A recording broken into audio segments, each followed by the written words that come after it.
السلام متابعينا قناة القرقوري في المغرب، كنتمنى تكونوا على خير. اليوم جبت لكم واحد الكراجات كاينين في المسيره جوج تماره كيشوفوا في العمارات ديال الشعبي الفردوس.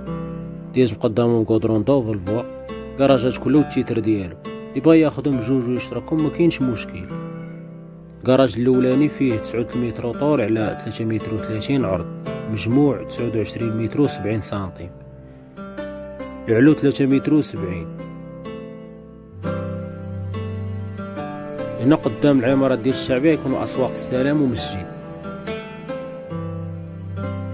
الكراج الثاني فيه 9 متر على 3، مجموع 27 متر. يبغى يجمعهم بجوج غتولي عندو 58 متر ونص. الريدوات ديال الضو، الباش شي حاجه مزيانه. لاطيراس راه فيه 6 متر ونص على 7، مجموع 45 متر ونص. الكراجات راه كل واحد داير 60 مليون، اللي بغاهم بجوج 110. اللي مهتم يتصل مرحبا.